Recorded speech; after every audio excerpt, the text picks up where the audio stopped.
Everyone says electric cars are the future. You see it everywhere. Ads, tech blogs, even auto shows. But here's the thing. The truth isn't so simple. Talk about EVs in a room and watch the debate explode. Some people swear they're saving the planet. Others argue they're far from the eco-friendly heroes we think. Wrong. Here's the kicker. Most EVs have batteries that rely on rare metals. Mining those metals can actually cause more environmental damage than driving a gas car. Shocking, right? I had to know the truth. Are electric cars really better for the planet? Or are we just telling ourselves a convenient story? What I found wasn't black and white. Some of it shocked me. Some of it was inconvenient. But all of it is something everyone needs to hear if we're serious about the future of cars. Now, I'm not here to pick sides. I love cars. Gas-powered, electric, hybrid, you name it. I'm just obsessed with understanding them, the good, the bad, and the ugly.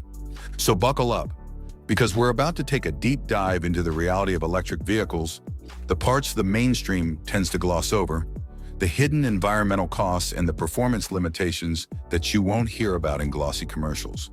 By the end, I promise you'll have a much clearer picture of whether plugging in is really as guilt-free as it seems. Let's start with the most immediate, unavoidable fact. The environmental cost of making an electric car is much higher than building a standard gas-powered vehicle. And when I say higher, I mean significantly higher. Why? Batteries. Those giant lithium-ion packs that store all the juice powering your EV are not a small feat of engineering. They are a massive environmental undertaking.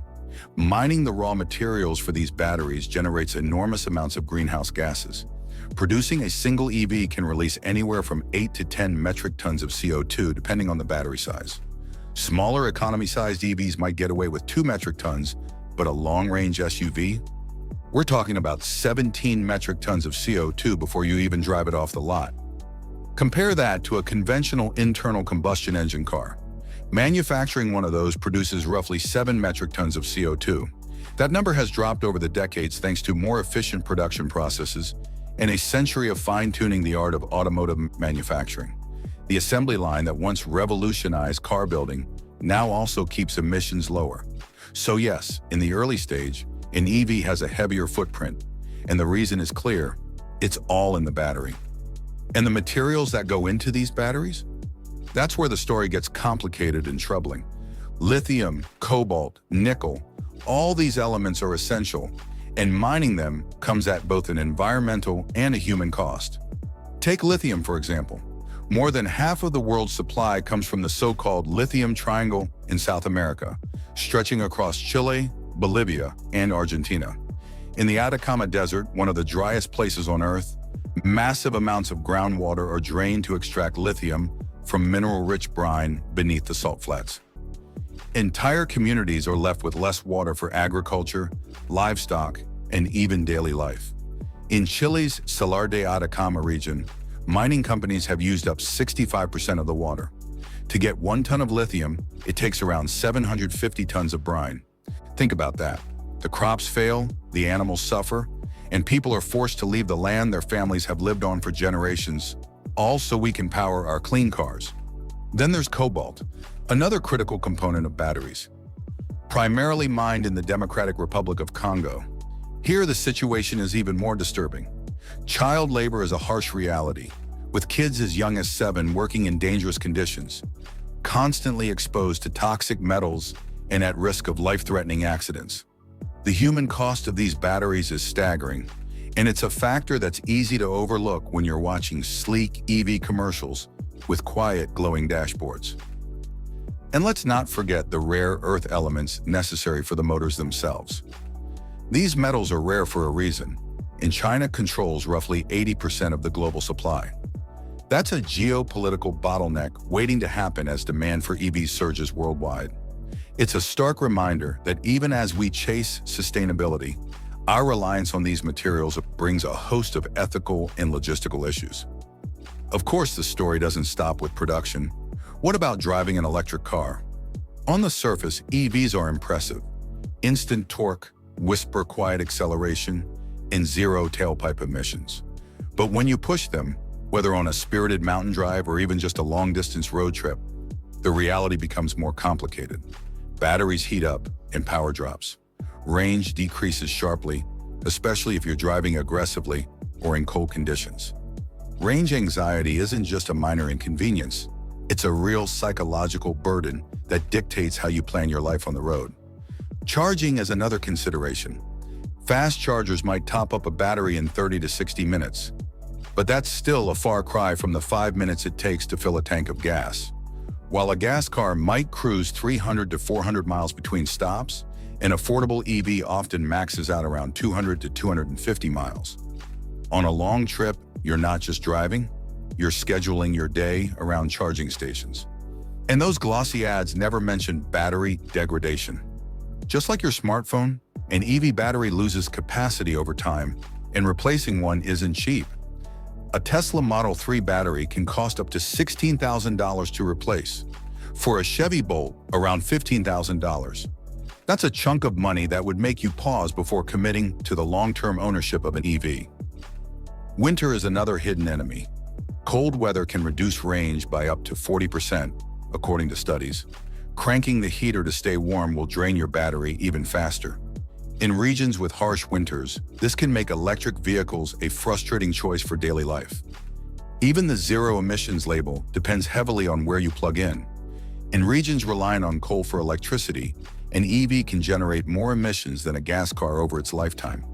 China, for example, still gets a significant portion of its electricity from coal, and in such cases, an EV may produce 25% more emissions than a conventional vehicle. The environmental benefit isn't uniform. It depends on the energy mix powering the car. And then there's the looming issue of what happens when these batteries reach the end of their life. Recycling EV batteries is complex, expensive, and currently insufficient.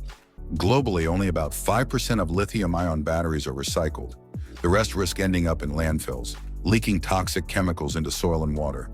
Storage and processing are volatile and dangerous, with fires already reported at recycling facilities. As the number of EVs increases, the potential for catastrophic incidents rises alongside it. Our power grid also faces immense pressure. Studies predict that widespread EV adoption could increase electricity demand by up to 38% by 2050. Our current infrastructure is not ready for that load without significant upgrades, which will take years and cost billions. Imagine a future where everyone wants to charge their car at the same time, and the grid just can't keep up. Blackouts and brownouts would no longer be hypothetical. They would be a daily inconvenience. Meanwhile, the internal combustion engine isn't innocent either. Manufacturing an ICE car produces about 7 metric tons of CO2, and then there are the emissions from driving. The average gas car emits around 5.2 metric tons of CO2 per year, assuming 11,800 miles driven annually. Over a typical lifespan, that totals roughly 57 metric tons of CO2. Add in the environmental cost of drilling for oil, transporting it, and refining it into gasoline, and the numbers become truly staggering. Oil extraction alone produces billions of tons of greenhouse gases every year. But here's the kicker. Despite all the complications with EVs, battery production, mining ethics, range limitations, and recycling challenges, they still come out ahead environmentally over time. On average, an EV produces about 28 metric tons of CO2 over its lifespan. That's less than half of a gas-powered car. Even when charged from relatively dirty power sources, EVs usually surpass internal combustion engines in efficiency after just 6 months to 2 years of driving. The math is clear. The upfront environmental cost of building an EV is quickly offset by the lack of tailpipe emissions. I also looked into some common myths. Some people claim that EVs powered by coal-heavy grids are worse than gas cars. Not true. Long-term efficiency wins out. Others worry that our grid couldn't handle millions of EVs. That's also false. Even if a quarter of cars switch tomorrow, the grid could handle it. And the argument that subsidies for EVs only benefit the wealthy is nuanced. Federal rebates are available to everyone, but high-end buyers often see a proportionally smaller benefit. The truth is, modern EV production is still in its infancy compared to a century of refining internal combustion engines. As battery technology improves, recycling becomes more efficient, and clean energy expands, the environmental impact of EVs will continue to shrink. I still love my Mustang, and I'll probably own gas-powered cars for the rest of my life. Nothing beats the visceral thrill of a V8 engine. But I can't ignore the facts. Electric vehicles have a smaller environmental footprint. The question isn't whether EVs are perfect, it's whether we're willing to address the challenges. Ethical mining, recycling, battery technology, and grid improvements. The road ahead isn't simple, but if we ask the right questions and push for innovation, a cleaner, more sustainable automotive future is possible.